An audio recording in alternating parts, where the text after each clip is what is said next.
Olá, pessoal, tudo bem? Estamos aqui para a nossa aula de Física para o primeiro ano, onde a gente vai falar sobre impulso, quantidade de movimento e, posteriormente, o teorema da conservação da quantidade de movimento. Certo? O que é um impulso?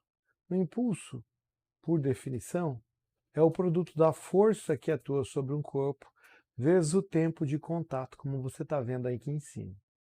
Então, essa força é em newtons e o tempo é em segundos. Daí o impulso sai na unidade de newtons vezes segundo. O impulso é um vetor. Ele tem direção, tem sentido e eles coincidem com o da força. A força também tem direção e sentido. O problema é que eu só posso usar essa forma se a força for constante.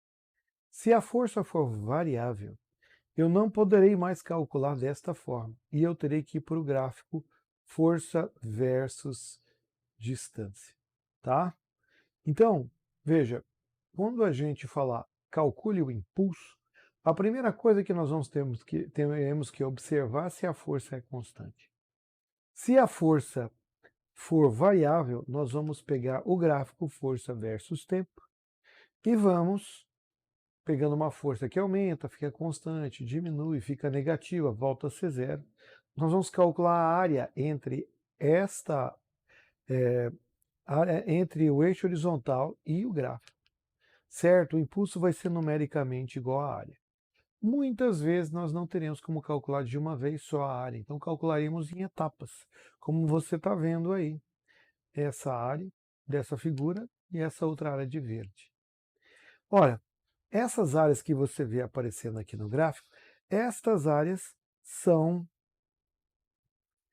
um trapézio, um triângulo, um retângulo, talvez um quadrado, varia, mas nesta figura é um trapézio e um triângulo. A área que está acima do eixo horizontal é positiva, e a área que estiver abaixo é negativa. Nós teremos duas áreas, poderia ter duas, três, uma ou sei lá que número, e eu teria que somar as áreas, a área 1 mais a área 2, com os seus sinais, né? Recordando que a área aqui embaixo é negativa. Beleza? Vamos pegar um exemplo. Eu tenho um gráfico onde eu tenho um triângulo formado e eu quero impulso de 0 a 5 segundos.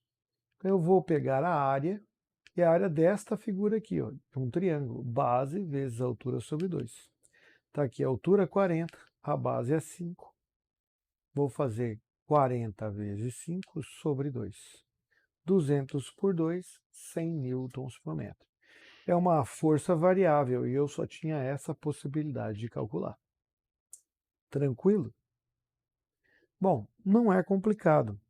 Eu só tenho que ficar atento a que áreas eu irei calcular, certo? Bom, pessoal, vamos ao exercício número 1 proposto na APC, certo? Aqui você observa que nós temos um ponto material que fica sujeito a uma força F constante. Ele me deu que a aceleração é 2, mas não me deu a força F. E que esse corpo tem massa 50.000 gramas e eu tenho que calcular o impulso. Há um problema aqui. Na hora que a gente verifica esse exercício, você olha e vê que eu não tenho a força. Eu só sei que ela é constante. Mas não seja por isso. A força é igual a massa vezes a aceleração, né?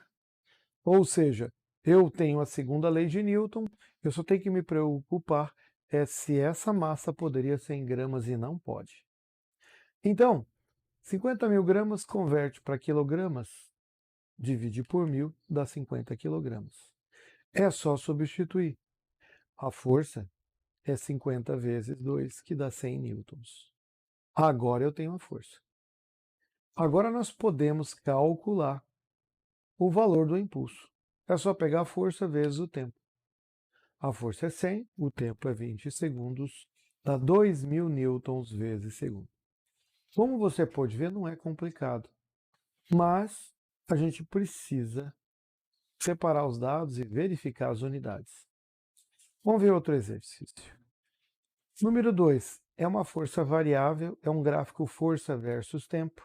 Então a área desse gráfico me dá o impulso. E ele pede para você calcular o impulso total de 0 a 14 segundos. Certo? Então vamos lá. O negócio é o seguinte. Primeiro vamos identificar que o impulso é a área total do gráfico. E essa área se constitui em duas etapas. É esse trapézio que está vendo aqui, que é a área 1, mais esse outro triângulo que está aqui embaixo, que é a área 2. Vou calcular estas áreas separadamente. Então, do trapézio, base maior, base menor e altura precisam ser discriminados.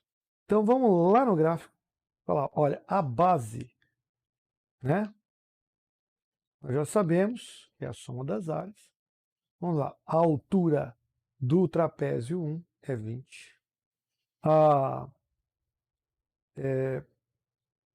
base desse trapézio menor é 4.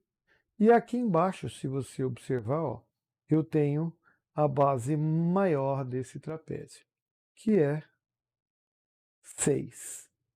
Então, eu tendo estas dimensões, eu posso começar a calcular através da fórmula a área igual a Bzão mais Bzinho vezes a altura sobre 2, como você está vendo aqui. Então vamos substituir essa área, os valores dentro dessa área, é claro. Tá? Então vamos lá. Substituindo, vai ficar 6 mais 4, como você está vendo lá, vezes a altura que é 20 sobre 2, que vai dar 100. Esta é a área número 1, mas eu tenho a área número 2, que é um triângulo base maior mais base menor, desculpa, vezes base vezes altura sobre 2. Então, trocando com o trapézio. Mas vamos olhar na figura. A base é 8, a base da área 2, e a altura é menos 10. Então vai ficar 8 vezes menos 10, que vai dar menos 40. Tá certo? Então nós temos aqui a situação já das áreas calculadas, o que é muito bom para nós, porque nós vamos agora somar as áreas. Vamos lá? Dá uma olhadinha aqui, ó, onde a gente falou que tínhamos que somar as áreas. A área 1 que você está vendo aqui do lado é 100 e a área 2 é menos 40. Então eu vou substituir 100 mais menos 40, que vai dar 60 newtons vezes segundo. Como você pode ver, a gente calculou todas as áreas, certo? Poderiam haver mais, era só calcular em separado. Cuidado para não trocar as fórmulas nem os sinais, e aí você tem a área final. Não foi difícil. Vamos ver outra situação. Quantidade de movimento. O que é uma quantidade de movimento? Por definição, a quantidade de movimento é o produto da área da massa vezes a velocidade.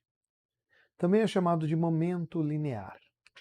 Então, quando a gente vai calcular a quantidade de movimento de um corpo, só tem quantidade de movimento se ele tiver velocidade. E sendo assim, a velocidade é uma grandeza vetorial. Ela tem direção, ela tem sentido. A quantidade de movimento segue a mesma direção e sentido da velocidade.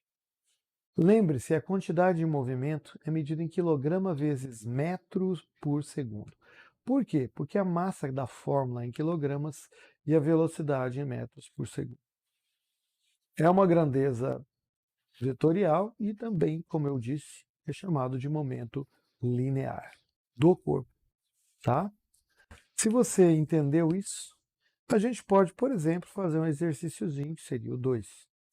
Uma partícula de massa meio quilo realiza um movimento com velocidade igual a 30 metros por segundo. Leia, separe os dados. Ele deu a massa meio quilo e te deu a velocidade para você calcular a quantidade de movimento. Massa vezes velocidade, meio vezes 30, que vai dar 15 kg vezes metro por segundo. Certo? Na direção e no sentido da velocidade que a gente calculou. Vamos tentar resolver os exercícios da APC refaça os que a gente fez aqui e daí você tente verificar se houve dúvidas e procure a gente nos plantões. Até mais.